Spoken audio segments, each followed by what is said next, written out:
তুমি তো Facebook MP. যাই হোক, শুরু করিতেছি মহান আল্লাহর নামে, যিনি পরম করুণাময় এবং অত্যন্ত দয়ালু। এমপি হইবার পরে গেলাম গতকালকে রানীগাঁও, এরানিতে মিটিং করলাম। গেলাম সতম মিটিং করলাম। গেলাম আসামপাড়া মিটিং করলাম। ইভন তো যত জায়গায় মিটিং করলাম। এখন ইয়া করলাম বরকুটা, এরপরে যাইব শ্রীকুটা, এরপরে যাইব শাকির মোহাম্মদ। আমি বুঝলাম না, আমরা অতুতা ভাইলাম, মন্ত্রী ভাইলাম, দুই তিনটা ডিপার্টমেন্টের মন্ত্রী ভাইলাম, কিন্তু বাজারে বাজারে একটা বাথরুম পাইলাম না। কারণটা কিটা? বাথরুম লাগে না। আমরা কিটা বাহানা বানা করেন না, না কিটা যারা নেতা আসলাম তারা ভাবছেন যারা বাড়ি ঠিক করে।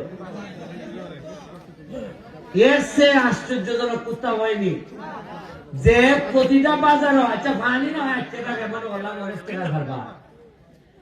দুইটা পৌরসভা আমাদের দিয়া দিচ্ছেন এমপি বানাইয়া। সোনারগাঁ, মাধবপুর, দুই তারিখ কোনো ময়লা ফালাইবার জায়গা নাই। ময়লা ওয়া খেত ফালায়, নাইলে পুকুরে ফালায়, নাইলে নদীত ফালায়। কোন একটা বাড়ি সেও বানাইলে পরে বাথরুম ছাড়া বানায়, আগে বাথরুম বানায়, এরপরে গিয়ে গড় ধরে।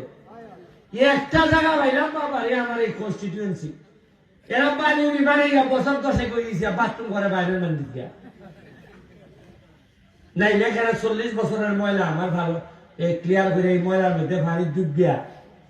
এ আমার সারা মানুষে হয়, সারা দেশের মানুষে হয় তো এটা ময়লার মধ্যে নামে জায়গা খিজাতে এমপি। মানে সারা দেশের মানুষের ধারণা এমপি হইলে পরে সারা শরীরে সেন্টুন লাগাইয়া তুমি হাঁটতা, আর 3-4 মানুষ ঘুরে থাকতো, তোমার দাঁড়াই থাকতো না, পুলিশ থাকতো নলা। মানুষের মনে হতো বাবারি আইছুন কি লাগে বাবা আজকাল। ওটা যে আমার এমপি বানাইছুন, এরা ওটা আমার হয় ফুলা তো এমপিটা মনে হয় বুঝলাম না, ভাতলা বানাই দিতেছে। আমি যখন দেখি, আরে আমি ব্যাংক সার্ট করে কিনা করতাম, আমার এলাকার 6.5 লাখ 8 লাখ লোকের দায়িত্ব দিচ্ছেন দিয়া, বাথরুম দিচ্ছেন না, এমপি আমি কিনা করতাম 7 লাখ। হ্যাঁ, আমি কিনা মাল বানাই লেগেছি না, তা মাল বানাই লেগে ঠিক আছে, সিপাই আসলাম, ভাতলা আসলাম। আর আপনারা বললেন আগামী 5 বছর পরে দেখবো, আর যা বরাদ্দ আইলো কবে ফেসলাই কি হিসাবে বালা কইছি যে ভাই সাহেব আমি তো 2 কোটি টাকা পাইছি। ওই যে গত সপ্তাহে আমার এফআইও খবর দিছে যে ভাই আপনি তো 2 কোটি পাইছো। টিয়ার খাবি চাই, কি নাম অনেক নাম।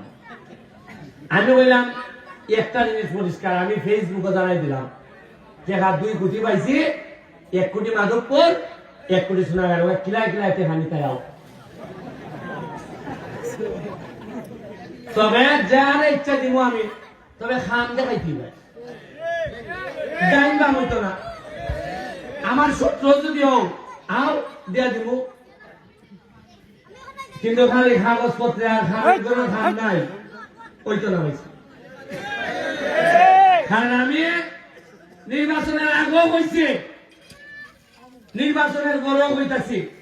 2 নম্বর টাকা আমি বানাইতাম না, সেটা বানাইবার লেগে দিতাম না। মানুষের হক মেরে দিতে হয়, আমার কিতাম মানুষের কিতাম মেহমানদারের লেগে এমপি বানাইছে, যা খালি হসিমুলিক দাদাওয়াত খেতাম, আমার এক হামলার দায়িত্ব দিছে। আরে যে ভোট আপনারা দিয়া দিছেন, সারা বাংলাদেশের মধ্যে সবচেয়ে বেশি ভোট দিয়া দিছেন, এর লাগিয়া অন্য এমপিরা যদি গাম পালায় আমি রক্ত দিতাম আপনার লাগিয়া। হালকা আবার ইঞ্জিনিয়ারের খবর পাঠাইছে, আরো 2 কোটি আইছে। কত আইছে? আমার বোধ আমি দেখে খালি 2 নম্বরে না হলে দেখি বিছাইলাম লাগবো। আমি খালি টেকার হিসাব গনি, আর আমি মনে মনে হই আমার বোধ আগে টেকার গেছে হই। আমি তো আইছি মাত্র 1 মাস হয়েছে, 1 মাসে 4 কোটি আইছে আমি জানাই দিছি। আর গত এই বছরের পর বছর 10 বছর দিনে যাচ্ছে বুক আড্ডা এখন চাই 10 বছরের কোনোদিন উনছেননি যে এমপি কত টাকা পায়, উনছেননি? অত লুকালুকি ঘেরে টাকা কিন্তু তোমার না, তাই ধরেন আমার টাকা আমার বেতন কত আমি লুকাই না, চাকরি করি আমি কইলাম না, কিন্তু জনগণের টাকা আইছে আমি মাত্র হইলাম ম্যানেজার, আমিও তো লুকাইতাম ধরে, কারণ খানা খানি ইটা আমার মাইজালি দারুন মাইজা লাইন আমার আরো তো ইচ্ছাও নেই, তবে ভাই সিস্টেম চেঞ্জ। 1 লাখ টাকা আমার ভাই আমি সহ্য করতাম না। আমি কিন্তু আপনারা কইছিলাম যে আমি রাতারাতি স্বর্ণ হীরা দিয়ে একবারে জহরত দিয়ে হাঁটাই নিবিতা না, যে লাইন রাষ্ট্র দেয়, যে লাইন শেখ হাসিনায় দেয়, ইটা লাইন 1 লাখ টাকা হতে মারতা না পারুন। আমি কইছিলাম নি যে বুটের দিন আমার 7 ঘন্টা সময় বুটটা দিয়ে আপনারা আমার পাহারা দিবেন, আমি আগামী 5 বছর আপনারা পাহারাদার হিসেবে থাকবো। আমার হামল না যে ফিগর লিয়া ভাড়া দেয় না বাজার, আমিও ফিগর লিয়া ভাড়া দিই,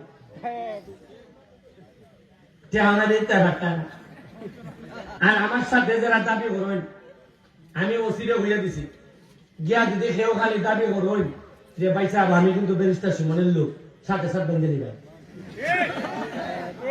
কোন অন্যায় দাবি লিয়া যদি গিয়া হয় আমি ব্যারিস্টার সুমনের লোক, তাই না খুব কাছে বেঁধে দিবেন, ফলে আমি ছুটে গেল। কারণ আমি প্রশাসনে কইছি যে আপনারা উপরে কোনো প্রভাব থাকবে না, আপনারা নির্বিঘ্নে আপনারা কাজ করবেন, আমার একটা মানুষ যেন যন্ত্রণায় না করে। মহিলাদেরকে বলছি নির্যাতন করবা, মামলা নিয়ে যেন এই নির্যাতনের প্রতিবাদ যেভাবে করা যায় এইভাবে যেন করে।